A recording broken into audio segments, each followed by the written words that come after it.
It occurred to me that after playing 11 episodes, over 25 hours of gameplay on The Last of Us 2, that I was so emotionally worn out at the end of the 11th chapter that I didn't even remember to actually review the game, on the stream. So I decided to jump back in with this final. It's going to be a really short video, just so that it's on the record as far as how I feel about The Last of Us 2 as a video game and whatnot.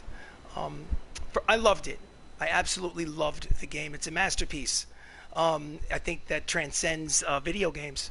It's better than some movies and some streaming TV shows that I've seen. Let's start at the beginning.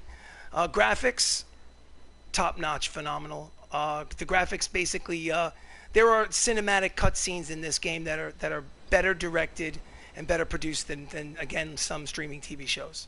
So that just goes without saying. The graphics are amazing. I think it's the benchmark of the PlayStation 4 era.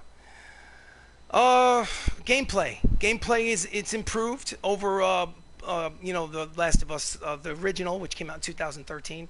That was 7 years ago, so obviously they've done a lot to make it exciting. Jump scares were there. Drama was there. My heart was in my throat several times. I just thought the gameplay was just top notch as well. Voice acting, fantastic all around, especially the leads. Laura Bailey playing Abby, Ashley Johnson playing Ellie, Troy Baker, of course, reprising his role as Joel. Hopefully, listen, there may be some spoilers in this little mini video that I'm making.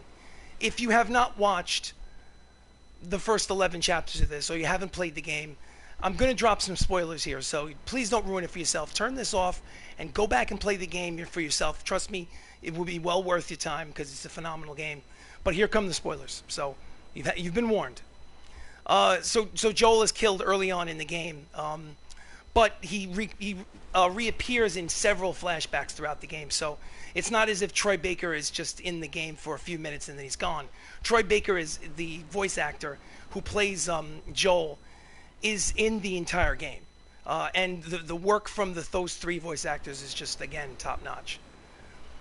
So, the controversy. Why did they kill Joel? Okay, look. Joel himself knew that, he might have to pay the consequences for his actions.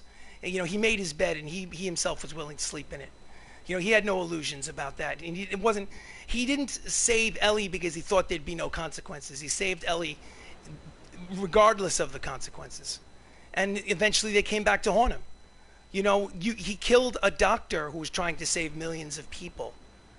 He had to know in the back of his mind that there may be harsh consequences as a result. So, that shouldn't be a surprise to the audience either. Do I like Abby? I don't just like Abby, I love Abby. Main reason is that basically Abby and Ellie are the same character.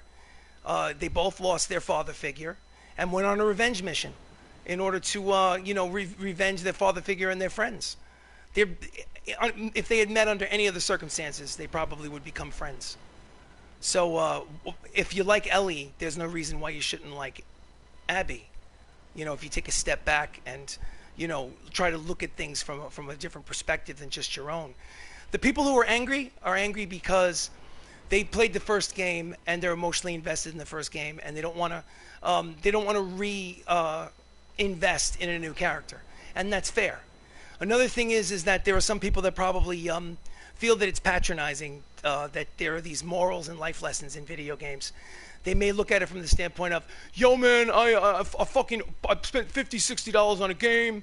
I want to fucking run around and kill zombies. I want to be the badass.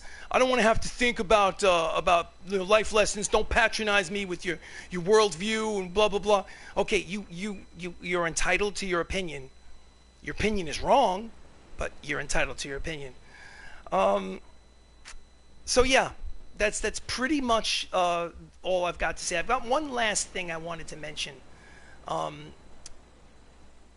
So you're looking at the screen right now. This is the intro screen that when you turn the game on, you're faced with it. It says press any button, and then it allows you to jump back into the game. So it's a single boat on the beach as the water is coming in, and it reminds me. I've been trying to figure out what they mean by this single image. It's not there by accident. It's not just a throwaway graphic. It's there for a reason, and I'm not 100% sure what the reason is. If anyone has theories or ideas about what it is, please feel free to comment on this thread down below. Please like and subscribe, obviously, but if you have any ideas, my best theory is that in the end of the game, after Ellie basically saves Abby from starving to death on that pole and cuts her down, and they go to the shore, and there are two boats, and they each take a different boat out to the island, Catalina Island, where supposedly there is a safe haven for human beings and a place where you can perhaps finally relax and raise a family. Maybe they shouldn't have gotten in the same boat, so that's a possibility.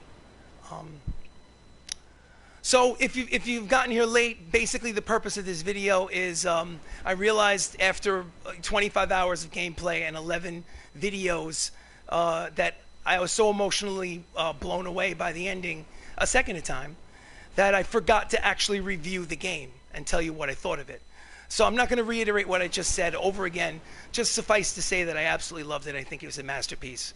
And I invite you to, this video will only be about 5 minutes or so. I invite you to go back and just watch it again from the beginning. I talk about the gameplay and the graphics and the elephant in the room, the controversy that hounded the game when it was first released because of information that got leaked onto the internet a little bit too soon. So, thank you for joining me for The Last of Us 2. This is the first of many video games that I will be playing and streaming and yapping away, rambling. And then also giving my review. So please like this video, please subscribe, and if you've got any comments, please leave them below. Anyway, so I'm RC Robbin. The channel is Shenanigans ttRPG. We play Dungeons and Dragons on Monday nights at 6 p.m. Eastern Standard Time, and sometimes we play video games. Have a great night. Thanks so much for joining me.